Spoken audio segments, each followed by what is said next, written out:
Bonjour à tous et bienvenue sur la chaîne. Je suis Gabriel Fontaine et ici on parle auto sans prise de tête. Conseils pratiques, explications techniques, accessibles et réponses claires à vos questions de tous les jours. Que vous soyez débutant ou passionné, vous allez trouver ici de quoi mieux comprendre et entretenir votre voiture. Pensez à vous abonner, à laisser un petit like et restez avec moi jusqu'à la fin de la vidéo. Chaque détail peut faire la différence. Les véhicules électriques d'occasion sont-ils une arnaque? C'est le titre d'une vidéo de notre chaîne YouTube britannique, dirigée par le célèbre journaliste automobile Matt Watson. Matt y teste une Nissan Leaf d'occasion qu'il a achetée pour 1500 livres sterling, 1756 €. La raison principale de cette vidéo est de découvrir l'état de la batterie et l'autonomie de cette voiture âgée de 11 ans, afin de déterminer si cela vaut la peine de dépenser de l'argent pour acheter un véhicule électrique d'occasion.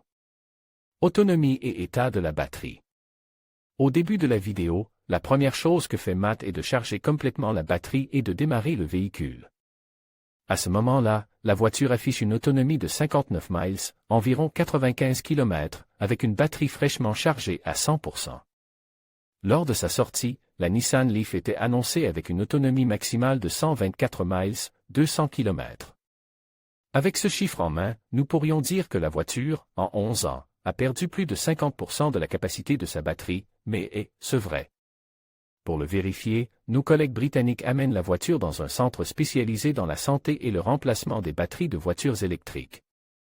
Là, à l'aide d'une application, ils déterminent que l'état réel de la batterie de la voiture est de 70%, un bon chiffre compte tenu de son année de fabrication et de son kilométrage, 70 000 km.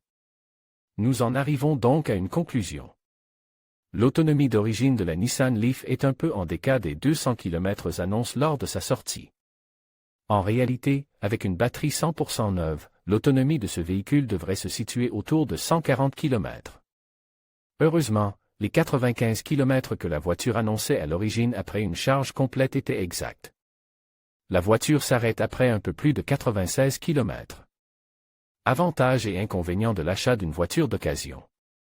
La vidéo présente également une analyse des facteurs à prendre en compte lors de l'achat d'une voiture d'occasion. D'une part, les véhicules d'occasion présentent un avantage certain, à savoir que leur prix peut être considérablement réduit par rapport à celui d'un véhicule neuf. Si l'on tient compte de variables telles que le nombre de propriétaires, le kilométrage, l'état du moteur et de la carrosserie, il est possible de trouver de bonnes affaires sur le marché.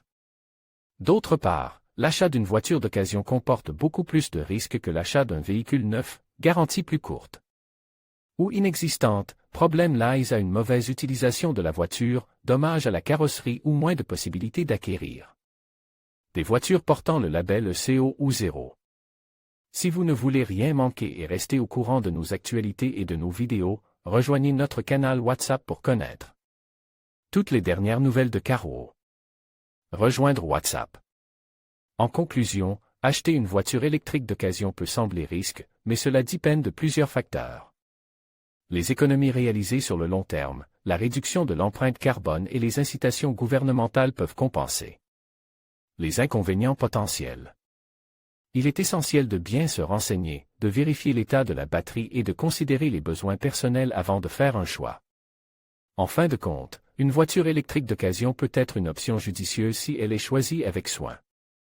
Merci de nous avoir suivis et à bientôt pour d'autres conseils sur l'automobile.